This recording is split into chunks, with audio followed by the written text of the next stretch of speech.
Orta əsr Avropasına aid rüsvayçı məğlubiyyəti ifadə edən Kanossaya getmək frazeminin müasir Azərbaycandakı bənzəri üzr videolarıdır. Əvvəlcə frazemin mahiyyətini aydınlaşdıraq. İfadə 11-ci əsrdə kilsənin hegemon olduğu Avropada Papa 7-ci Qriqori ilə Alman kralı 4-cü Henrix arasındakı münaqişədən sonra formalaşıb. Həmin dövrdə ruhani şəxslər özlərini Tanrının yerdəki kölgəsi, yəni Tanrı tərəfindən seçildiklərini və beləliklə idarə etmənin yalnız onlara məxsus olduğunu iddia edirdilər. Bununla razılaşmayan kral yepiskopların kilsə tərəfindən deyil, məhz kral tərəfindən təyin edilməli olduğunu iddia edir. Kral papanı həbs edir, münaqişə böyüyür, papa tərəfdarları onu həbsdən azad edir və bundan sonra papa kralı aforoz, yəni kilsədən kənar elan edir. Kral kilsənin dəstəyinə məhrum qalır və papa hətta kralın təbələrini də ona qarşı üsyana qaldırır. Nəticədə kral tövbə, peşmançılıq duyğusunu ifadə etmək üçün İtaliyanın şimalındakı Canossa qəsrinə getməyə məcbur qalır. Orta əsrin ən dramatik anı adlandırılan bu hadisə zamanı kral 3 gün 3 gecə dəhşətli, soyuq, sazaqlı bir vəziyyətdə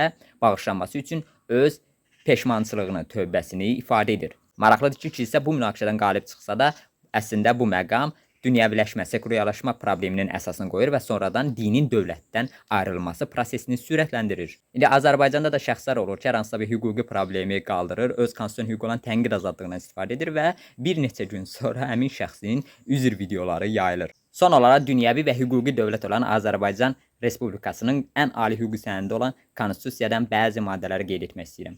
Şərəf və ləyaqətin müdafiəsi hüququ, təqsirsizlik prezumpsiyası, şəxsi toxunulmazlıq hüququ, fikir və söz azadlığı, hüquqların inzibatı və məhkəmə təminatı, eləcə də Cinayət Məcəlləsinə aid səlahiyyət hədlərini aşma, bir kimsədən məlumat almaq və ya onun istəmədiyi şeyləri etiraf etməyə məcbur etmək üçün fiziki və verbal, sözlü işgəncələr təzyiq etmək.